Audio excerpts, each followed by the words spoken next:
ನಮಸ್ಕಾರ, ಕೆಸಿಎನ್ ವಾರ್ತೆಗಳಿಗೆ ಸ್ವಾಗತ. ಮೊದಲಿಗೆ ಮುಖ್ಯಾಂಶಗಳು.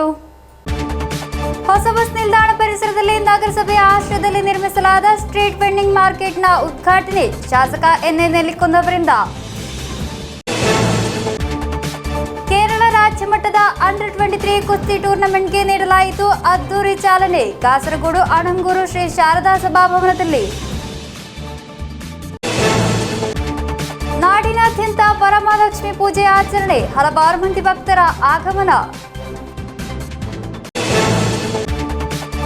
ದಾಖಲೆಗಳಿಲ್ಲದೆ ಬಸ್ಸಿನಲ್ಲಿ ಸಾಗಿಸುತ್ತಿದ್ದ 20,80,000 ರೂಪಾಯಿಯೊಂದಿಗೆ ಓರ್ವನ ಬಂಧನ. ದಕ್ಷಿಣ ಕನ್ನಡ ನಿವಾಸಿ ಜಯಶೀಲ ಪುಟ್ಟನಶೆಟ್ಟಿ ಬಂಧಿತ ಆರೋಪಿ. ಮಂಜೇಶ್ವರ ರಾಗಂ ಜಂಕ್ಷನ್ನಲ್ಲಿ ಆಘಾತಕಾರಿ ರೀತಿಯಲ್ಲಿ ರಸ್ತೆ ದಾಟುತ್ತಿರುವ ವಿದ್ಯಾರ್ಥಿಗಳು. ಸೂಚನಾ ಫಲಕಗಳನ್ನು ಅಳವಡಿಸಲು ಆಗ್ರಹಿಸುತ್ತಿದ್ದಾರೆ ಸ್ಥಳೀಯರು. ವಾರ್ತೆಗಳು ವಿವರವಾಗಿ. ಕಾಸರಗೋಡು ನಗರದಲ್ಲಿ ಬೀದಿ ಬದಿ ವ್ಯಾಪಾರಿಗಳಿಗೆ ವ್ಯಾಪಾರ ಕೇಂದ್ರ ನಿರ್ಮಿಸುವುದರ ಭಾಗವಾಗಿ ಹೊಸ ಬಸ್ ನಿಲ್ದಾಣ ಪರಿಸರದಲ್ಲಿ ನಗರಸಭೆಯಿಂದ ನಿರ್ಮಿಸಲಾದ ಸ್ಟ್ರೀಟ್ ವೆಂಡಿಂಗ್ ಮಾರ್ಕೆಟ್ನ ಉದ್ಘಾಟನೆ ಅದ್ದೂರಿ ಸಮಾರಂಭದಲ್ಲಿ ನಡೆಯಿತು. ಶಾಸಕ ಎನ್.ಎನ್. ನೆಲ್ಲಿಕುಂದ್ ಉದ್ಘಾಟನೆಯನ್ನು ನೆರವೇರಿಸಿದರು. ಕಾಸರಗೋಡು ನಗರಸಭೆಯ ಮತ್ತೊಂದು ಕನಸು ನನಸಾಗಿದೆ. ನಗರದಲ್ಲಿ ಬೀದಿ ವ್ಯಾಪಾರಿಗಳಿಗಾಗಿ ವ್ಯಾಪಾರ ಕೇಂದ್ರವನ್ನು ನಿರ್ಮಿಸುವುದರ ಭಾಗವಾಗಿ ಹೊಸ ಬಸ್ ನಿಲ್ದಾಣ ಪರಿಸರದಲ್ಲಿ ನಗರಸಭೆ ನಿರ್ಮಿಸಿದ ಸ್ಟ್ರೀಟ್ ವೆಂಡಿಂಗ್ ಮಾರ್ಕೆಟ್ನ ಉದ್ಘಾಟನೆ ಅದ್ದೂರಿ ಕಾರ್ಯಕ್ರಮದಲ್ಲಿ ನಡೆಯಿತು. ಶಾಸಕ ಎನ್.ಎನ್. ನೆಲ್ಲಿಕುಂದ್ ഉദ്ഘാടನೆಯನ್ನು ನೆರವೇರಿಸಿದರು. 28 വഴിയോര കച്ചവടക്കാരും അതുപോലെ തന്നെ 5 ലോട്ടറി വിൽപ്പനക്കാരെയുമാണ് നമ്മളിപ്പോൾ പുനരുദ്ധരിച്ചിരിക്കുന്നത്. അപ്പോൾ ഇത്രയും ആളുകൾ മാത്രമല്ല കാസർഗോഡ് നഗരത്തിലുള്ളത് എന്ന് നമുക്കറിയാം. ഒരുപാട് ആളുകൾ ഇനിയും പുനരധിവസിപ്പിക്കേണ്ടതായിട്ടുണ്ട്. അപ്പോൾ ഈ വഴിയോര കച്ചവടക്കാരെ സുപ്രീം കോടതി തന്നെ പറഞ്ഞിട്ടുള്ളത് അവരുടെ ജീവനോപാധി നിയന്ത്രിക്കുകയോ തടയുകയോ ചെയ്യാൻ പാടില്ല എന്ന വിധി സുപ്രീം കോടതി തന്നെ പുറപ്പെടുവിച്ചിട്ടുണ്ട്. അപ്പോൾ ആ വിധി സുപ്രീം കോടതിയുടെയും അതുപോലെ തന്നെ ബോംബെ ഹൈക്കോടതിയൊക്കെ വിധിക്കനുസരിച്ച് ആ 7 എണ്ണത്തിൽ നമ്മുടെ കാസർഗോഡ് നഗരസഭയ്ക്കും ഉൾപ്പെടാൻ സാധിച്ചത് നമ്മുടെ എല്ലാവരുടെയും സന്തോഷകരമായ ഒരു അനുഭവമാണ് എന്ന കാര്യത്തിൽ യാതൊരു സംശയമില്ല. അപ്പോൾ നമ്മളൊക്കെ സുപ്രീം കോടതിയുടെയും അതുപോലെ തന്നെ ബോംബെ ഹൈക്കോടതിയുടെയും ഒക്കെ വിധി അനുസരിച്ച് ഈ മനുഷ്യത്വപരമായ ഒരു സമീപനമാണ് ഈ വഴിയോര കച്ചവടക്കാരോട് നമ്മൾ സ്വീകരിച്ചിട്ടുള്ളത് എന്ന കാര്യത്തിൽ യാതൊരു സംശയവുമില്ല. ನಗರಸಭೆ ಚೇರ್ಮನ್ ಅಬ್ಬಾಸ್ ಬೇಗಂ ಅಧ್ಯಕ್ಷತೆ ವಹಿಸಿದ್ದರು. ಮುಖ್ಯ ಅತಿಥಿಗಳಾಗಿ ಕುಟುಂಬಶ್ರೀ ಕಾರ್ಯನಿರ್ವಾಹಕ ನಿರ್ದೇಶಕ ಎಚ್ ದಿನೇಶ ಭಾಗವಹಿಸಿದ್ದರು. ನಗರಸಭೆ ಅಭಿವೃದ್ಧಿ ಸ್ಥಾಯಿ ಸಮಿತಿ ಚೇರ್ಮನ್ ಜಹೀರ್ ಆಸಿಫ್, ಕಲ್ಯಾಣ ಅಭಿವೃದ್ಧಿ ಸ್ಥಾಯಿ ಸಮಿತಿ ಚೇರ್ಪರ್ಸನ್ ರೀತಾ ಆರ್, ಆರೋಗ್ಯ ಸ್ಥಾಯಿ ಸಮಿತಿ ಚೇರ್ಮನ್ ಖಾಲಿದ್ ಪಚ್ಚಕಡ್, ಶಿಕ್ಷಣ ಸ್ಥಾಯಿ ಸಮಿತಿ ಚೇರ್ಪರ್ಸನ್ ರಜನಿ ಆರ್, ನಗರಸಭಾ ಯೋಜನಾ ಸಮಿತಿ ಉಪಾಧ್ಯಕ್ಷ ಎ ಅಬ್ದುಲ್ ರೆಹಮಾನ್, ನಗರಸಭೆ ಕೌನ್ಸಿಲರ್ಗಳಾದ Pavithra KG, P Ramesha, M Lalitha, Siddiq Chakkara, Varaprasad, Kudumbashree ಜಿಲ್ಲಾ ಮಿಷನ್ ಸಹಾಯಕ ಸಂಯೋಜಕ Haridas D, CDS chairperson Ayisha Ibrahim, NULM city manager Binish Joy, Kasaragod SHO P Nalinakshan, lead bank ಜಿಲ್ಲಾ ಮ್ಯಾನೇಜರ್ ತಿಪ್ಪೇಶ್, ಬೀದಿ ವ್ಯಾಪಾರಿಗಳ ಸಮಿತಿಯ ಸದಸ್ಯರಾದ ಅಶ್ರಫ್ ಪಡನೀರ್, ಅನೀಶ್, ವ್ಯಾಪಾರ ಸಮಿತಿ ಪ್ರತಿನಿಧಿ ಮೋಹನ ನಾಯ್ಕ್ ಮುಂತಾದವರು ಮಾತನಾಡಿದರು. ನಗರಸಭಾ ಕಾರ್ಯದರ್ಶಿ ಅಬ್ದುಲ್ ಜಲೀಲ್ ಡಿವಿ ಸ್ವಾಗತಿಸಿ ಆರೋಗ್ಯ ನಿರೀಕ್ಷಕ ಮಧು ಧನ್ಯವಾದವಿತ್ತರು. ಕಾಸರಗೋಡಿನ ಹೊಸ ಬಸ್ ನಿಲ್ದಾಣದಲ್ಲಿ ಮಾರಾಟಗಾರರಿಗೆ ಎಲ್ಲ ಸೌಲಭ್ಯಗಳೊಂದಿಗೆ ನಗರಸಭೆಯು 28 ಲಕ್ಷ ರೂಪಾಯಿ ವೆಚ್ಚದಲ್ಲಿ ಅಂಗಡಿ ಕೊಠಡಿಗಳನ್ನು ನಿರ್ಮಿಸಿದೆ. ಮೊದಲ ಹಂತದಲ್ಲಿ ನಗರಸಭೆ ಬೀದಿ ವ್ಯಾಪಾರಿ ಸಮಿತಿಯು ಪರಿಶೀಲಿಸಿ ಅನುಮೋದಿಸಿ ನಗರಸಭೆ ಮಂಡಳಿಯು ಅನುಮೋದಿಸಿದ ಎಂಜಿ ರಸ್ತೆಯಲ್ಲಿರುವ 28 ಬೀದಿ ವ್ಯಾಪಾರಿಗಳು ಮತ್ತು 5 ಲಾಟರಿ ಅಂಗಡಿಗಳಿಗೆ ಕೊಠಡಿಗಳನ್ನು ಮಂಜೂರು ಮಾಡಲಾಗಿದೆ. ಬೀದಿ ವ್ಯಾಪಾರಿ ಕೊಠಡಿಗಳಲ್ಲಿ ವಿದ್ಯುತ್, ವಿಶ್ರಾಂತಿ ಕೊಠಡಿ, ಶೌಚಾಲಯ ಸೇರಿದಂತೆ ಸೌಲಭ್ಯಗಳನ್ನು ಒದಗಿಸಲಾಗಿದೆ. ನಗರಸಭೆಯ ಸೂಕ್ತವಾದ ಇತರ ಸ್ಥಳಗಳಲ್ಲಿ ಇದೇ ರೀತಿಯ ಬೀದಿ ವ್ಯಾಪಾರಿ ಮಾರುಕಟ್ಟೆಗಳನ್ನು ಸ್ಥಾಪಿಸಲಾಗುವುದು ಎಂದು, ಎಂಜಿ ರಸ್ತೆಯಲ್ಲಿರುವ ಎಲ್ಲ ಬೀದಿ ವ್ಯಾಪಾರಿಗಳನ್ನು ಸ್ಥಳಾಂತರಿಸಲಾಗುವುದು ಎಂದು ನಗರಸಭಾ ಚೇರ್ಮನ್ ಅಬ್ಬಾಸ್ ಬೇಗಂ ಹೇಳಿದರು. News bureau Kasaragod. ಕಾಸರಗೋಡು ಜಿಲ್ಲಾ ರೆಸ್ಲಿಂಗ್ ಅಸೋಸಿಯೇಷನ್ನ ಆಶ್ರಯದಲ್ಲಿ ನಡೆಯುವ ಕೇರಳ ರಾಜ್ಯಮಟ್ಟದ ಅಂಡರ್ 23 ಕುಸ್ತಿ ಟೂರ್ನಮೆಂಟ್ಗೆ ಕಾಸರಗೋಡು ಅಣಂಗೂರು ಶ್ರೀ ಶಾರದಾ ಸಭಾಭವನದಲ್ಲಿ ಅದ್ದೂರಿಯ ಚಾಲನೆ ದೊರಕಿತು. ಶಾಸಕ ಎನ್.ಎನ್. ನೆಲ್ಲಿಕುಂದ್ ಉದ್ಘಾಟನೆಯನ್ನು ನೆರವೇರಿಸಿದರು. ಕಾಸರಗೋಡು ಜಿಲ್ಲಾ ರೆಸ್ಲಿಂಗ್ ಅಸೋಸಿಯೇಷನ್ನ ಆಶ್ರಯದಲ್ಲಿ ನಡೆಯುವ ಕೇರಳ ರಾಜ್ಯ ಮಟ್ಟದ ಅಂಡರ್ 23 ಕುಸ್ತಿ ಟೂರ್ನಮೆಂಟ್ಗೆ ಕಾಸರಗೋಡು ಅಣಂಗೂರು ಶ್ರೀ ಶಾರದಾ ಸಭಾಭವನದಲ್ಲಿ ಅದ್ದೂರಿಯ ಚಾಲನೆ ದೊರಕಿತು. ವೀರಾಂಜನೇಯ ಜಿಮ್ನಾಶಿಯಂ ಮತ್ತು ಗುಡ್ ಮಾರ್ನಿಂಗ್ ಕಾಸರಗೋಡ್ನ ಸಹಾಯಕದೊಂದಿಗೆ ಕಾಸರಗೋಡು ನಗರಸಭೆಯ ಸಂಪೂರ್ಣ ಸಹಕಾರದೊಂದಿಗೆ ಆಯೋಜಿಸಲಾದ ಟೂರ್ನಮೆಂಟ್ ಅನ್ನು ಶಾಸಕ ಎನ್.ಎನ್. ನೆಲ್ಲಿಕುಂದ್ ಉದ್ಘಾಟಿಸಿದರು. വ്യത്യസ്ത ജാതികളിലും വ്യത്യസ്ത മതങ്ങളിലും വ്യത്യസ്ത സംസ്കാരങ്ങളിലും വിശ്വസിക്കുന്ന ആളുകൾ, വിവിധ ഭാഷകൾ സംസാരിക്കുന്ന ആളുകൾ ഇവിടെ ഏകോദര സഹോദരന്മാരെ പോലെ ഒരമ്മയുടെ വയറ്റിൽ നിന്ന് വന്ന മക്കളെ പോലെ എപ്പോഴും ഒരുമിച്ച് സന്തോഷത്തിൽ സൗഹാർദ്ദത്തിൽ കഴിയുന്നു എന്നതാണ് കാസർഗോഡിൻ്റെ പ്രത്യേകതയെന്ന് ഞാൻ സൂചിപ്പിക്കുവാൻ ആഗ്രഹിക്കുകയാണ്. അപ്പം അങ്ങനെയുള്ള ഒരു നാട്ടിലേക്ക് കേരളത്തിൻ്റെ എല്ലാ ജില്ലകളിൽ നിന്നും നമ്മുടെ ഗുസ്തി താരങ്ങളും അതുപോലെ തന്നെ ഗുസ്തിയെ സ്നേഹിക്കുന്ന ആളുകൾക്കും വന്നെത്താൻ കഴിഞ്ഞത് നിങ്ങളുടെ ഭാഗ്യം എന്ന് കൂടി ഞാനിവിടെ സൂചിപ്പിക്കുവാൻ ആഗ്രഹിക്കുന്നു. ಕಾಸರಗೋಡು ನಗರಸಭೆ ಚೇರ್ಮನ್ ಅಬ್ಬಾಸ್ ಬೇಗಂ ಅಧ್ಯಕ್ಷತೆ ವಹಿಸಿದ್ದರು. ಕುಸ್ತಿ ಫೆಡರೇಷನ್ ಆಫ್ ಇಂಡಿಯಾದ ಮಾಜಿ ಕಾರ್ಯದರ್ಶಿ ಬಿಎನ್ ಪ್ರಸೂದ್ ಮುಖ್ಯ ಅತಿಥಿಯಾಗಿ ಭಾಗವಹಿಸಿದ್ದರು. ರಾಜ್ಯ ಕಾರ್ಯದರ್ಶಿ ರಾಜಶೇಖರನ್ ನಾಯರ್ ಬಿ, ಕ್ರೀಡಾ ಮಂಡಳಿ ಸದಸ್ಯ ಟಿವಿ ಬಾಲನ್, ಸ್ಥಾಯಿ ಸಮಿತಿ ಅಧ್ಯಕ್ಷರಾದ Khalid Pachakkad, Reetha R, Rajani K, P Ramesh, ಸಂಘಟಕ ಸಮಿತಿ ಉಪಾಧ್ಯಕ್ಷ ಶುಕೂರ್ ತಂಗಳ್, ಗುಡ್ ಮಾರ್ನಿಂಗ್ ಕಾಸರಗೋಡು ಅಧ್ಯಕ್ಷ ಹ್ಯಾರಿಸ್ ಚೂರಿ ಎಂಬಿಬ್ಬರು ಮಾತನಾಡಿದರು. ರೆಸ್ಲಿಂಗ್ ಅಸೋಸಿಯೇಷನ್ ಜಿಲ್ಲಾಧ್ಯಕ್ಷ ಸುರೇಶ್ ಮಲ್ಯ ಸ್ವಾಗತಿಸಿ ಕಾರ್ಯದರ್ಶಿ advocate Sadananda Rai ಧನ್ಯವಾದವಿತ್ತರು.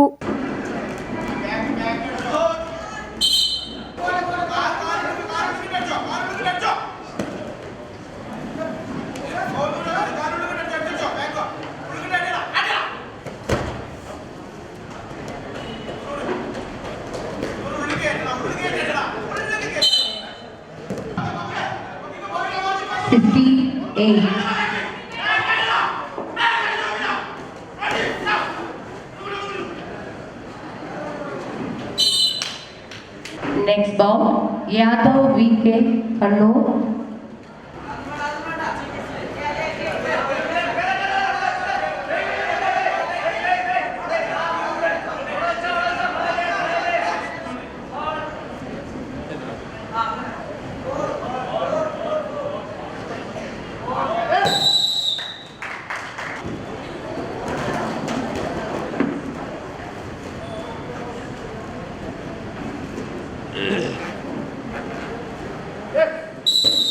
News bureau Kasaragod. ನಾಡಿನಾದ್ಯಂತ ಶ್ರಾವಣ ಮಾಸ ಶುಕ್ಲ ಪಕ್ಷದ ಕೊನೆಯ ಶುಕ್ರವಾರ ಸಮೃದ್ಧಿಯ ಅಧಿದೇವತೆ ಲಕ್ಷ್ಮಿಯನ್ನು ಪೂಜಿಸುವ ಉದ್ದೇಶದಿಂದ ದೇವಾಲಯ ಭಜನಾ ಮಂದಿರಗಳಲ್ಲಿ ಶ್ರದ್ಧಾ ಭಕ್ತಿಯಿಂದ ವರಮಹಾಲಕ್ಷ್ಮಿ ಪೂಜೆ ಆಚರಿಸಲಾಯಿತು. ಹಲವಾರು ಮಂದಿ ಭಕ್ತರು ಆಗಮಿಸಿದ್ದರು. ನಾಡಿನಾದ್ಯಂತ ಶ್ರಾವಣ ಮಾಸ ಶುಕ್ಲ ಪಕ್ಷದ ಕೊನೆಯ ಶುಕ್ರವಾರ ಸಮೃದ್ಧಿಯ ಅಧಿದೇವತೆ ಲಕ್ಷ್ಮಿಯನ್ನು ಮೆಚ್ಚಿಸುವ ಉದ್ದೇಶದಿಂದ ದೇವಾಲಯ ಭಜನಾ ಮಂದಿರಗಳಲ್ಲಿ ಶ್ರದ್ಧಾ ಭಕ್ತಿಯಿಂದ ವರಮಹಾಲಕ್ಷ್ಮಿ ಪೂಜೆ ಆಚರಿಸಲಾಯಿತು. ಸಂಪತ್ತು, ಸಂಗಾತಿ, ಸಂತಾನ ಮತ್ತು ಅದೃಷ್ಟದ ಆಶಯದೊಂದಿಗೆ ಬೆಳಗ್ಗೆಯೇ ಪೂಜೆಗೆ ಅಣಿಯಾದ ಮಹಿಳೆಯರು ವರಮಹಾಲಕ್ಷ್ಮಿಗೆ ವಿಶೇಷ ಅಲಂಕಾರ ಮಾಡಿದರು. ವಿವಾಹಿತ ಮಹಿಳೆಯರು ಪತಿಯ ಆರೋಗ್ಯ, ಆಯುಸ್ಸು, ಕುಟುಂಬ ಸದಸ್ಯರ ಯೋಗಕ್ಷೇಮಕ್ಕಾಗಿ ಪ್ರಾರ್ಥಿಸಿದರು. ಕೂಡ್ಲು ಬಾದಾರ ಶೇಷವನ ಶ್ರೀ ಸುಬ್ರಹ್ಮಣ್ಯ ಸ್ವಾಮಿ ಕ್ಷೇತ್ರದಲ್ಲಿ ಸುಬ್ರಹ್ಮಣ್ಯ ಸ್ವಾಮಿ ಮಹಿಳಾ ಸಂಘದ ವತಿಯಿಂದ ಶ್ರೀ ವರಮಹಾಲಕ್ಷ್ಮಿ ವ್ರತಾಚರಣೆ ಪೂಜೆ ನಡೆಯಿತು. ಸಾಯಂಕಾಲ ಶ್ರೀ ವರಮಹಾಲಕ್ಷ್ಮಿ ವ್ರತ ಪೂಜೆ ಆರಂಭಗೊಂಡಿತು. ನಂತರ ಮಂಗಳಾರತಿ, ಪ್ರಸಾದ ವಿತರಣೆ ನಡೆಯಿತು. ಕ್ಷೇತ್ರಕ್ಕೆ ಆಗಮಿಸಿದ ಭಕ್ತಾದಿಗಳಿಗೆ ಫಲಹಾರ ಏರ್ಪಡಿಸಲಾಗಿತ್ತು. ಹಲವಾರು ಮಂದಿ ಭಕ್ತರು ಶ್ರೀದೇವರ ಕೃಪೆಗೆ ಪಾತ್ರರಾದರು.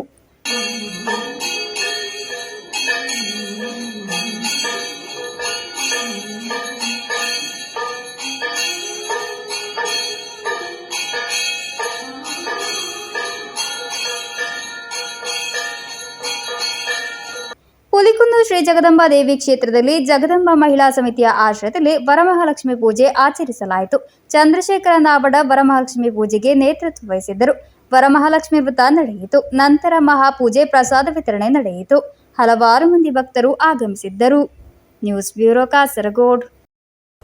ದಾಖಲೆಗಳಿಲ್ಲದೆ ಕರ್ನಾಟಕದಿಂದ ಕೇರಳಕ್ಕೆ ಕೆಎಸ್ಆರ್ಟಿಸಿ ಬಸ್ಸಿನಲ್ಲಿ ಸಾಗಿಸುತ್ತಿದ್ದ 20,80,000 ರೂಪಾಯಿಯೊಂದಿಗೆ ಓರ್ವನ ಬಂಧನ. ದಕ್ಷಿಣ ಕನ್ನಡ ನಿವಾಸಿ ಜಯಶೀಲ ಪುಟ್ಟಣ್ಣಶೆಟ್ಟಿ ಎಂಬಾತನನ್ನಾಗಿದೆ ಮಂಜೇಶ್ವರ ಪೊಲೀಸರು ಬಂಧಿಸಿರುವುದು. ಸೂಕ್ತ ದಾಖಲೆಗಳಿಲ್ಲದೆ ಕರ್ನಾಟಕದಿಂದ ಕೇರಳಕ್ಕೆ ಕೆಎಸ್ಆರ್ಟಿಸಿ ಬಸ್ನಲ್ಲಿ ಸಾಗಿಸುತ್ತಿದ್ದ 20,80,000 ರೂಪಾಯಿಯೊಂದಿಗೆ ದಕ್ಷಿಣ ಕನ್ನಡ ಜಿಲ್ಲೆಯ ಜಯಶೀಲ ಪುಟ್ಟಣ್ಣಶೆಟ್ಟಿ ಎಂಬಾತನನ್ನು ಮಂಜೇಶ್ವರ ಪೊಲೀಸರು ಬಂಧಿಸಿದ್ದಾರೆ. ಶುಕ್ರವಾರ ಸಾಯಂಕಾಲ ಮಂಜೇಶ್ವರ ಅಬಕಾರಿ ಚೆಕ್ಪೋಸ್ಟ್ನಲ್ಲಿ ಅಬಕಾರಿ ಸರ್ಕಲ್ ಇನ್ಸ್ಪೆಕ್ಟರ್ ಶಿಜಿಲ್ ಕುಮಾರ್ ನೇತೃತ್ವದಲ್ಲಿ ನಡೆಸಿದ ಬಸ್ ತಪಾಸಣೆಯಲ್ಲಿ ದಾಖಲೆ ರಹಿತ ನಗದನ್ನು ವಶಪಡಿಸಿಕೊಳ್ಳಲಾಗಿದೆ. ಮಂಗಳೂರಿನಿಂದ ಕಾಸರಗೋಡಿಗೆ ಬರುತ್ತಿದ್ದ ಬಸ್ಸಿನಲ್ಲಿ ಹಣ ಸಾಗಾಟ ನಡೆದಿತ್ತು. ಈ ಸಂಬಂಧ ವಿಚಾರಣೆ ನಡೆಯುತ್ತಿದ್ದು, ಈ ಹಣ ಯಾರಿಂದ ಎಲ್ಲಿಗೆ ಸಾಗಾಟವಾಗುತ್ತಿತ್ತು ಎಂಬ ಮಾಹಿತಿ ಇನ್ನೂ ಲಭಿಸಿಲ್ಲ. Abdul Rehman Udyavara, news bureau, Manjeshwar. ಮಂಜೇಶ್ವರ ರಾಗಂ ಜಂಕ್ಷನ್ನಲ್ಲಿ ಅಪಘಾತಕಾರಿ ರೀತಿಯಲ್ಲಿ ರಸ್ತೆ ದಾಟುತ್ತಿದ್ದಾರೆ ವಿದ್ಯಾರ್ಥಿಗಳು. ರಾಷ್ಟ್ರೀಯ ಹೆದ್ದಾರಿಯಲ್ಲಿ ಈಗಾಗಲೇ ಫ್ಲೈಓವರ್ ನಿರ್ಮಿಸಲಾಗಿದ್ದರೂ ವಿದ್ಯಾರ್ಥಿಗಳು ಅದನ್ನು ಬಳಸದೆ ಆಘಾತಕರ ರೀತಿಯಲ್ಲಿ ಡಿವೈಡರ್ ಅನ್ನು ಹಾರಿ ರಸ್ತೆ ದಾಟುವ ದೃಶ್ಯ ನಿರಂತರವಾಗಿದೆ ಎಂದು ಸ್ಥಳೀಯರು ಹೇಳುತ್ತಿದ್ದಾರೆ. ನೂತನವಾಗಿ ನಿರ್ಮಾಣಗೊಂಡ ಮಂಜೇಶ್ವರದ ರಾಗಂ ಜಂಕ್ಷನ್ ರಾಷ್ಟ್ರೀಯ ಜಾನಪದ ಹೆದ್ದಾರಿಗಳು ದಿನದಿಂದ ದಿನಕ್ಕೆ ಅಪಾಯಕರವಾಗುತ್ತಿದೆ. ಈ ರಸ್ತೆಯಲ್ಲಿ ಕಂಡುಬರುತ್ತಿರುವ ಕೆಲವೊಂದು ದೃಶ್ಯಗಳು ಜನರಲ್ಲಿ ಆತಂಕ ಹಾಗೂ ಭೀತಿಯನ್ನು ಮೂಡಿಸುತ್ತಿವೆ. ಇಲ್ಲಿನ ರಾಷ್ಟ್ರೀಯ ಹೆದ್ದಾರಿಯಲ್ಲಿ ಈಗಾಗಲೇ ಮೇಲ್ಸೇತುವೆ ನಿರ್ಮಿಸಲಾಗಿದ್ದರೂ ವಿದ್ಯಾರ್ಥಿಗಳು ಸುರಕ್ಷಿತವಾಗಿ ಅದನ್ನು ಬಳಸದೆ ಅಪಾಯಕರವಾದ ರೀತಿಯಲ್ಲಿ ತಡೆಗೋಡೆಗಳ ಮೇಲಿಂದ ಹಾರಿ ರಸ್ತೆ ದಾಟುತ್ತಿರುವುದು ನಿತ್ಯ ದರ್ಶನವಾಗಿದೆ. ಮಂಜೇಶ್ವರ ರಾಗಂ ಜಂಕ್ಷನ್ ಸಮೀಪದ ರೈಲ್ವೆ ನಿಲ್ದಾಣಕ್ಕೆ ತಲುಪಲು ಮಂಜೇಶ್ವರ ಗೋವಿಂದ ಪೈ ಕಾಲೇಜು ಹಾಗೂ ಕಣ್ಣೂರು ವಿಶ್ವವಿದ್ಯಾಲಯಗಳ ವಿದ್ಯಾರ್ಥಿಗಳು ದಿನವೂ ರಸ್ತೆ ದಾಟಲು ಮೇಲ್ಸೇತುವೆ ಇದ್ದರೂ ಅದನ್ನು ಬಳಸದೆ ತಡೆಗೋಡೆಗಳ ಮೇಲೆ ಹಾರಿ ವೇಗವಾಗಿ ಚಲಿಸುತ್ತಿರುವ ವಾಹನಗಳ ಮಧ್ಯೆ ರಸ್ತೆಯ ಮತ್ತೊಂದು ದಿಕ್ಕಿಗೆ ಚಲಿಸುತ್ತಿರುವ ದೃಶ್ಯಗಳು ಇದೀಗ ವೈರಲ್ ಆಗುತ್ತಿದೆ. ಈಗಾಗಲೇ ಈ ಪರಿಸರದಲ್ಲಿ ರಸ್ತೆ ದಾಟುತ್ತಿರುವ ಮಧ್ಯೆ ಹಲವು ಅಪಘಾತಗಳು ಅದೇ ರೀತಿ ಸಾವುಗಳು ಕೂಡ ಸಂಭವಿಸಿತ್ತು. ಇದಕ್ಕಾಗಿ ಊರಿನವರು ಒಟ್ಟಾಗಿ ಸೇರಿ ಕ್ರಿಯಾ ಸಮಿತಿ ರೂಪಿಸಿ ಹೋರಾಟ ನಡೆಸಿದ ನಂತರ ಇಲ್ಲಿ ಮೇಲ್ಸೇತುವೆ ನಿರ್ಮಿಸಲು ಅನುಮತಿ ಲಭಿಸಿತ್ತು. ಇದೀಗ ರೈಲಿನಲ್ಲಿ ಆಗಮಿಸುವ ವಿದ್ಯಾರ್ಥಿಗಳು ಬೆಳಗ್ಗೆ ಹಾಗೂ ಸಾಯಂಕಾಲ ಅಮಿತ ವೇಗದಲ್ಲಿ ಆಗಮಿಸುವ ವಾಹನಗಳನ್ನು ಲೆಕ್ಕಿಸದೆ ತಡೆಗೋಡೆಗಳ ಮೇಲಿನಿಂದ ಜಿಗಿದು ರಸ್ತೆಗಿಳಿಯುವ ದುಸ್ಸಾಹಸ ಮಾಡುತ್ತಿರುವ ದೃಶ್ಯ ನೋಡುಗರ ಮೈಜುಮ್ ಅನ್ನಿಸುತ್ತಿದೆ. ಸಂಬಂಧಪಟ್ಟವರು ಕೂಡಲೇ ಇತ್ತ ಕಡೆ ಗಮನ ಹರಿಸಿ ಮಕ್ಕಳ ಸುರಕ್ಷತೆಗೆ ತುರ್ತು ಕ್ರಮ ಕೈಗೊಳ್ಳಬೇಕಾಗಿದೆ. ಮೇಲ್ಸೇತುವೆ ಬಳಕೆಗಾಗಿ ಸ್ಪಷ್ಟವಾಗಿ ಸೂಚಿಸುವ ಬೋರ್ಡ್ಗಳು ಹಾಗೂ ಮಾರ್ಗದರ್ಶನದ ಅಗತ್ಯವಿದೆ ಎಂದು ಸ್ಥಳೀಯರು ಆಗ್ರಹಿಸಿದ್ದಾರೆ. Abdul Rehman Udyavara, news bureau, Manjeshwar. ಕಾಸರಗೋಡು ಸಿಪಿಸಿಆರ್ಐನ ಆಶ್ರಯದಲ್ಲಿ ಬ್ಯಾಕ್ ಟು ಹಿಲ್ ಬ್ಲಾಕ್ ಎಂಬ ಹೆಸರಿನಲ್ಲಿ ರಿಯೂನಿಯನ್ ಕಾರ್ಯಕ್ರಮ ಆಯೋಜಿಸಲಾಯಿತು. ಸಿಪಿಸಿಆರ್ಐ ಪ್ಲಾಟಿನಂ ಜುಬಿಲಿ ಹಾಲ್ನಲ್ಲಿ ನಡೆದ ಕಾರ್ಯಕ್ರಮವನ್ನು ನಿವೃತ್ತ ಸಿಪಿಸಿಆರ್ಐ ಹಿರಿಯ ಅಧಿಕಾರಿ ಕರುಣಾಕರನ್ ನಂಬ್ಯಾರ್ ಉದ್ಘಾಟಿಸಿದರು. ಕಾಸರಗೋಡು ಸಿಪಿಸಿಆರ್ಐನ reunion back to hill block ಎಂಬ ಹೆಸರಿನಲ್ಲಿ ಆಯೋಜಿಸಲಾದ ಕಾರ್ಯಕ್ರಮ ಸಿಪಿಸಿಆರ್ಐ ಪ್ಲಾಟಿನಂ ಜುಬಿಲಿ ಹಾಲ್ನಲ್ಲಿ ನಡೆಯಿತು. ಕಾರ್ಯಕ್ರಮವನ್ನು ನಿವೃತ್ತ ಸಿಪಿಸಿಆರ್ಐ ಹಿರಿಯ ಅಧಿಕಾರಿ ಕರುಣಾಕರನ್ ನಂಬ್ಯಾರ್ ಉದ್ಘಾಟಿಸಿದರು.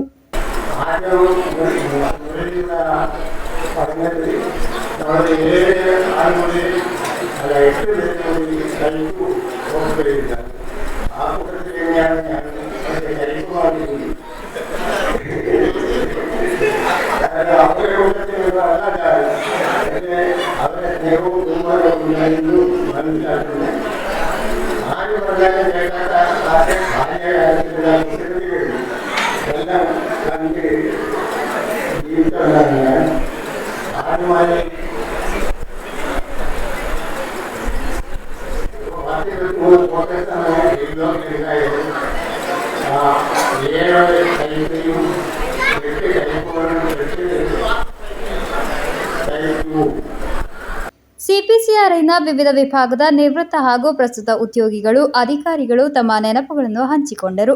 ವಿವಿಧ ಸಾಂಸ್ಕೃತಿಕ ಕಾರ್ಯಕ್ರಮಗಳನ್ನು ಪ್ರದರ್ಶಿಸಲಾಯಿತು. ಕಾರ್ಯಕ್ರಮ ಸಂಯೋಜಕ ಎಸ್ ಮುರಳೀಧರನ್ ಸ್ವಾಗತಿಸಿ ನಿವೃತ್ತ ಹಿರಿಯ ಅಧಿಕಾರಿ ಎ ಭಾಸ್ಕರನ್ ಧನ್ಯವಾದವಿತ್ತರು. News bureau, Kasaragod. ಬದಿಯಡ್ಕ ಮಾನ್ಯ ಲಕ್ಷ್ಮೀ ವೆಂಕಟೇಶ್ವರ ನಿವಾಸದಲ್ಲಿ ಬೇಳ ಶಿವಶಂಕರ್ ಭಟ್ ಅವರ ಧಾರ್ಮಿಕತ್ವದಲ್ಲಿ ಸಾರ್ವಜನಿಕ ವರಮಹಾಲಕ್ಷ್ಮಿ ಪೂಜೆ ಜರುಗಿತು. ಹಲವಾರು ಮಂದಿ ಭಕ್ತರು ಆಗಮಿಸಿದ್ದರು. ಬದಿಯಡ್ಕ ಮಾನ್ಯ ಲಕ್ಷ್ಮೀ ವೆಂಕಟೇಶ್ವರ ನಿವಾಸದಲ್ಲಿ ಬೇಳ ಶಿವಶಂಕರ್ ಭಟ್ ಅವರ ಧಾರ್ಮಿಕತ್ವದಲ್ಲಿ ಸಾರ್ವಜನಿಕ ವರಮಹಾಲಕ್ಷ್ಮಿ ಪೂಜೆ ಜರುಗಿತು. ಈ ಸಂದರ್ಭದಲ್ಲಿ ಶ್ರೀ ಶಾಸ್ತಾ ಮಹಿಳಾ ಭಜನಾ ತಂಡದವರಿಂದ ಭಜನಾ ಕಾರ್ಯಕ್ರಮ ನಡೆಯಿತು. ಸೀತಮ್ಮ, ಲಕ್ಷ್ಮೀ ಶೆಟ್ಟಿ, ಉಷಾ, ಅನಿಲ್ ಕುಮಾರ್, ಸುರೇಶ್, ಮಂಜುಳಾ, ಅರುಣ್ ಕುಮಾರ್, ರೂಪಾ ವೆಂಕಟೇಶ್ ಮುಂತಾದವರು ಉಪಸ್ಥಿತರಿದ್ದರು. ನಂತರ ಆಗಮಿಸಿದ ಎಲ್ಲರಿಗೂ ವಿಶೇಷ ಉಡುಗೊರೆ ನೀಡಲಾಯಿತು. ಸುಮಾರು 160ಕ್ಕೂ ಹೆಚ್ಚು ಮಂದಿ ಭಾಗವಹಿಸಿದ್ದರು. News bureau, Kasaragod. ಕುಂಬಳೆ ಬದಿಯಡ್ಕ ರಸ್ತೆಯಲ್ಲಿ ಮಾರ್ಗನಿರ್ದೇಶನ ಫಲಕಗಳನ್ನು ಸ್ಥಾಪಿಸಿ ಕುಂಬಳೆ ಎಸ್ಕೆಎಸ್ಎಸ್ಎಫ್ ಮಾದರಿಯಾಯಿತು. ಕುಂಬಳೆ ಗ್ರಾಮ ಪಂಚಾಯತ್ ಮಾಜಿ ಸ್ಥಾಯಿ ಸಮಿತಿ ಚೇರ್ಮನ್ ಎಕೆ ಆರಿಫ್ ಉದ್ಘಾಟಿಸಿದರು. ಕುಂಬಳೆ ಬದಿಯಡ್ಕ ರಸ್ತೆಯಲ್ಲಿ ಸುಲಭದಲ್ಲಿ railway station, community health centre, Twaha ಮಸೀದಿ, ಶ್ರೀ ಗೋಪಾಲಕೃಷ್ಣ ಭಜನಾ ಮಂದಿರ ಎಂಬೆಡೆಗಳಿಗೆ ತಲುಪಲು ಸಾಧ್ಯವಿರುವ ಚರ್ಚ್ ರಸ್ತೆಯ ಸಮೀಪದಲ್ಲಿ ಮಾರ್ಗನಿರ್ದೇಶನ ಫಲಕಗಳನ್ನು ಸ್ಥಾಪಿಸಿ ಕುಂಬಳೆ ಎಸ್ಕೆಎಸ್ಎಸ್ಎಫ್ ಮಾದರಿಯಾಯಿತು. ಕುಂಬಳೆ ಗ್ರಾಮ ಪಂಚಾಯತ್ ಮಾಜಿ ಸ್ಥಾಯಿ ಸಮಿತಿ ಚೇರ್ಮನ್ ಎಕೆ ಆರಿಫ್ ಉದ್ಘಾಟಿಸಿದರು. ಎಸ್ಕೆಎಸ್ಎಸ್ಎಫ್ ಕುಂಬಳೆ ಶಾಖೆಯ ಅಧ್ಯಕ್ಷ ಜಬ್ಬಾರ್ ಮೌಲವಿ ಅಧ್ಯಕ್ಷತೆ ವಹಿಸಿದ್ದರು. ನೌಷದ್ ಎಂಎಂ ಕುಂಬಳೆ, ತ್ವಾಹ ಜುಮಾ ಮಸೀದಿ ಖತೀಬ್ ಹಾಫಿಲ್ ರಶೀದ್ ಫೈಜಿ ಮುಖ್ಯ ಅತಿಥಿಗಳಾಗಿದ್ದರು. ಶಾಖಾ ಕಾರ್ಯದರ್ಶಿ ಶರೀಫ್ ಫೈಜಿ ಪ್ರಾಸ್ತಾವಿಕ ಭಾಷಣ ಮಾಡಿದರು. ವರ್ಕಿಂಗ್ ಸೆಕ್ರೆಟರಿ ಆಶಿರ್ ವಳವಿಲ್ ಧನ್ಯವಾದವಿತ್ತರು. ಬದ್ರುದ್ದೀನ್ ಕಂಡತಿಲ್, ಎಸ್ಕೆಎಸ್ಎಸ್ಎಫ್ ಶಾಖೆಯ ಪದಾಧಿಕಾರಿಗಳಾದ ಶಿಹಾಬ್ ಎಂಎಂ, ಖಾಲಿದ್ ಕುಂಬಳೆ, ಹಿಜಾನ್ ಮುಂತಾದವರು, ವಿವಿಧ ರಾಜಕೀಯ ಪಕ್ಷದ ಜನಪ್ರತಿನಿಧಿಗಳು ಉಪಸ್ಥಿತರಿದ್ದರು. News bureau, Kasaragod. ವ್ಯಾಪಾರಿ ವ್ಯವಸಾಯ ಏಕೋಪನ ಸಮಿತಿ ಉದಿನೂರು ಘಟಕದ ವಾರ್ಷಿಕ ಮಹಾಸಭೆ ನಡೆಯಿತು. ವ್ಯಾಪಾರಿ ವ್ಯವಸಾಯ ಏಕೋಪನ ಸಮಿತಿ ಕಾಸರಗೋಡು ಜಿಲ್ಲಾಧ್ಯಕ್ಷ ಕೆ ಅಹಮದ್ ಶರೀಫ್ ಉದ್ಘಾಟಿಸಿದರು. ವ್ಯಾಪಾರಿ ವ್ಯವಸಾಯ ಏಕೋಪನ ಸಮಿತಿ ಉದಿನೂರು ಘಟಕದ ವಾರ್ಷಿಕ ಮಹಾಸಭೆ ನಡಕ ವ್ಯಾಪಾರ ಭವನದಲ್ಲಿ ನಡೆಯಿತು. ಪರವಾನಗಿಗಳು ಸೇರಿದಂತೆ ಕಾನೂನು ದಾಖಲೆಗಳೊಂದಿಗೆ ವ್ಯಾಪಾರ ಮಾಡುತ್ತಿರುವ ನಿಯಮಿತ ವ್ಯಾಪಾರಿಗಳಿಗೆ ತೊಂದರೆ ಉಂಟು ಮಾಡುವ ರೀತಿಯಲ್ಲಿ ವ್ಯಾಪಕವಾಗಿರುವ ಬೀದಿಬದಿ ವ್ಯಾಪಾರವನ್ನು ನಿಯಂತ್ರಿಸುವಂತೆ ಸಭೆಯು ಅಧಿಕಾರಿಗಳನ್ನು ಆಗ್ರಹಿಸಿತು. ವಿವಿಧ ಪಂಚಾಯತ್ಗಳ ವಾಹನ ಪ್ರಯಾಣಿಕರನ್ನು ಸಿಲುಕಿಸುತ್ತಿರುವ ಉದಿನೂರು ರೈಲ್ವೆ ಗೇಟ್ನಲ್ಲಿ ಮೇಲ್ಸೇತುವೆ ನಿರ್ಮಾಣವನ್ನು ತ್ವರಿತಗೊಳಿಸಬೇಕೆಂದು ಅಂಗೀಕರಿಸಲ್ಪಟ್ಟ ಮತ್ತೊಂದು ನಿರ್ಣಯದಲ್ಲಿ ಆಗ್ರಹಿಸಿತು. വ്യാപാരി വ്യവസായ ഏകോപന സമിതിಯ ജില്ലാധ്യക്ഷ കെ അഹമ്മദ് ഷരീഫ് സഭೆಯನ್ನು ಉದ್ಘಾಟಿಸಿದರು. വ്യാപാരി വ്യവസായ ഏകോപന സമിതി സംഘടന ഇന്ന് കേരളത്തിൽ വളരെ ശക്തമായ രീതിയിൽ മുന്നോട്ട് പോകുന്നുണ്ട്. ഇവിടുത്തെ ഏറ്റവും വലിയ ഭീഷണി തന്നെ എന്താണ്? വൻകിട കോർപ്പറേറ്റുകളുടെ കടന്നുകയറ്റം. അതുമൂലം ചെറുകിട വ്യാപാര മേഖല തകർന്നുകൊണ്ടേയിരിക്കുന്നു. അതുപോലെ അനധികൃത വഴിയോര വഴിവാണിഭ കച്ചവടം. ചെറുകിട വ്യാപാരികളെ വലിയ തോതിൽ ഭീഷണി നേരിടുന്നത് ഈ രണ്ട് കാര്യങ്ങളാണ്. ഓൺലൈൻ കുത്തക കമ്പനികൾ, വൻകിട കുത്തക കമ്പനികളുടെ ഓൺലൈൻ വ്യാപാരവും ഈ അനധികൃത വഴിയോര കച്ചവടം. ഈ രണ്ട് ഇവരുടെ ഈ ഓൺലൈൻ കുത്തക കമ്പനിയുടെ കടന്നുകയറ്റം മൂലവും വഴിവാണിഭ കച്ചവട അനധികൃത കച്ചവടം മൂലം ചെറുകിട വ്യാപാര മേഖല അനുദിനം തകർന്നുകൊണ്ടേയിരിക്കുന്നു. ഇതിനെതിരെ ശക്തമായ പോരാട്ടവുമായി സംസ്ഥാന കമ്മിറ്റിയും അഖിലേന്ത്യാ കമ്മിറ്റിയും മുന്നോട്ട് പോയിക്കൊണ്ടിരിക്കുകയാണ്. ಉದಿನೂರು ಘಟಕದ ಅಧ್ಯಕ್ಷ ಎಂ ನಾರಾಯಣನ್ ಅಧ್ಯಕ್ಷತೆ ವಹಿಸಿದ್ದರು. ಏಕೋಪನ ಸಮಿತಿ ಜಿಲ್ಲಾ ಪ್ರಧಾನ ಕಾರ್ಯದರ್ಶಿ ಸಿಜೆ ಸಜಿ, ಜಿಲ್ಲಾ ಉಪಾಧ್ಯಕ್ಷರಾದ ಪಿಪಿ ಮುಸ್ತಫಾ, ಸಿಎಚ್ ಅಬ್ದುಲ್ ರಹೀಂ, ಘಟಕ ಕಾರ್ಯದರ್ಶಿ ಎಜಿ ಮುತಾಲಿಬ್, ಕೋಶಾಧಿಕಾರಿ ಕಲಟ್ ಜನಾರ್ದನನ್, ಉಪಾಧ್ಯಕ್ಷ ರಮೇಶ್ ಆನಿಕಾಡಿ, ಜೊತೆ ಕಾರ್ಯದರ್ಶಿ ರಾಯ್ ಅಲ್ದೋಸ್ ಎಂಬಿವರು ಮಾತನಾಡಿದರು. News bureau ಚೆರ್ಬತ್ತೂರ್. ಮಧೂರು ಗ್ರಾಮ ಪಂಚಾಯತ್ ರಾಷ್ಟ್ರೀಯ ಮಹಾತ್ಮ ಗಾಂಧಿ ಉದ್ಯೋಗ ಖಾತರಿ ಯೋಜನೆ ಹೋಮ್ಬುಡ್ಸ್ಮ್ಯಾನ್ ಸಿಟ್ಟಿಂಗ್ ನಡೆಯಿತು. ಮಧೂರು ಗ್ರಾಮ ಪಂಚಾಯತ್ ಅಧ್ಯಕ್ಷ ಗೋಪಾಲಕೃಷ್ಣ ಕೋಡ್ಲು ಉದ್ಘಾಟಿಸಿದರು. ಮಧೂರು ಗ್ರಾಮ ಪಂಚಾಯತ್ ರಾಷ್ಟ್ರೀಯ ಮಹಾತ್ಮ ಗಾಂಧಿ ಉದ್ಯೋಗ ಖಾತರಿ ಯೋಜನೆಯ ಹೋಮ್ಬುಡ್ಸ್ಮ್ಯಾನ್ ಸಿಟ್ಟಿಂಗ್ ನಡೆಯಿತು. ಮಧೂರು ಗ್ರಾಮ ಪಂಚಾಯತ್ ಅಧ್ಯಕ್ಷ ಗೋಪಾಲಕೃಷ್ಣ ಕೋಡ್ಲು ಉದ್ಘಾಟಿಸಿದರು. ಉಪಾಧ್ಯಕ್ಷೆ ಸ್ಮಿಜಾ ವಿನೋದ್ ಅಧ್ಯಕ್ಷತೆ ವಹಿಸಿದ್ದರು. ಆರೋಗ್ಯ ಮತ್ತು ಶಿಕ್ಷಣ ಸ್ಥಾಯಿ ಸಮಿತಿ ಚೇರ್ಮನ್ ಉಮೇಶ್ ಗಟ್ಟಿ, ಮಧೂರು ಗ್ರಾಮ ಪಂಚಾಯತ್ ಸದಸ್ಯರಾದ ಉದಯ್ ಕುಮಾರ್, ಸುನೀತಾ, ಪಂಚಾಯತ್ ಕಾರ್ಯದರ್ಶಿ ಅಜೇಶ್, ಪಂಚಾಯತ್ ಬಿಇಒ ಹಾಗೂ ಮಹಾತ್ಮ ಗಾಂಧಿ ಉದ್ಯೋಗ ಖಾತರಿಯ ಉದ್ಯೋಗಸ್ಥರು ಮುಂತಾದವರು ಉಪಸ್ಥಿತರಿದ್ದರು. News bureau Kasaragod. ಕೊನೆಯಲ್ಲಿ ಮತ್ತೊಮ್ಮೆ ಮುಖ್ಯಾಂಶಗಳು. ಹೊಸ ಬಸ್ ನಿಲ್ದಾಣ ಪರಿಸರದಲ್ಲಿ ನಗರಸಭೆಯ ಆಶ್ರಯದಲ್ಲಿ ನಿರ್ಮಿಸಲಾದ ಸ್ಟ್ರೀಟ್ ವೆಂಡಿಂಗ್ ಮಾರ್ಕೆಟ್ನ ಉದ್ಘಾಟನೆ ಶಾಸಕ ಎನ್ಎ ನೆಲ್ಲಿಕೊಂಡವರಿಂದ. ಕೇರಳ ರಾಜ್ಯ ಮಟ್ಟದ ಅಂಡರ್ 23 ಕುಸ್ತಿ ಟೂರ್ನಮೆಂಟ್ಗೆ ನೀಡಲಾಯಿತು ಅದ್ದೂರಿ ಚಾಲನೆ. ಕಾಸರಗೋಡು ಅಣಂಗೂರು ಶ್ರೀ ಶಾರದಾ ಸಭಾಭವನದಲ್ಲಿ. ನಾಡಿನಾದ್ಯಂತ ವರಮಹಾಲಕ್ಷ್ಮಿ ಪೂಜೆ ಆಚರಣೆ, ಹಲವಾರು ಮಂದಿ ಭಕ್ತರ ಆಗಮನ. ದಾಖಲೆಗಳಿಲ್ಲದೆ ಬಸ್ಸಿನಲ್ಲಿ ಸಾಗಿಸುತ್ತಿದ್ದ 20,80,000 ರೂಪಾಯಿಯೊಂದಿಗೆ ಓರ್ವನ ಬಂಧನ. ದಕ್ಷಿಣ ಕನ್ನಡ ನಿವಾಸಿ ಜಯಶೀಲ ಪುಟ್ಟನಶೆಟ್ಟಿ ಬಂಧಿತ ಆರೋಪಿ. ಮಂಜೇಶ್ವರ ರಾಗಂ ಜಂಕ್ಷನ್ನಲ್ಲಿ ಆಘಾತಕಾರಿ ರೀತಿಯಲ್ಲಿ ರಸ್ತೆ ದಾಟುತ್ತಿರುವ ವಿದ್ಯಾರ್ಥಿಗಳು, ಸೂಚನಾ ಫಲಕಗಳನ್ನು ಅಳವಡಿಸಲು ಆಗ್ರಹಿಸುತ್ತಿದ್ದಾರೆ ಸ್ಥಳೀಯರು. ಇಂದಿನ ವಾರ್ತಾ ಸಂಚಿಕೆಗೆ ಮುಕ್ತಾಯವಾಯಿತು. ಮುಂದಿನ ವಾರ್ತಾ ಸಂಚಿಕೆಗೆ ಭೇಟಿಯಾಗೋಣ. ವಂದನೆಗಳು.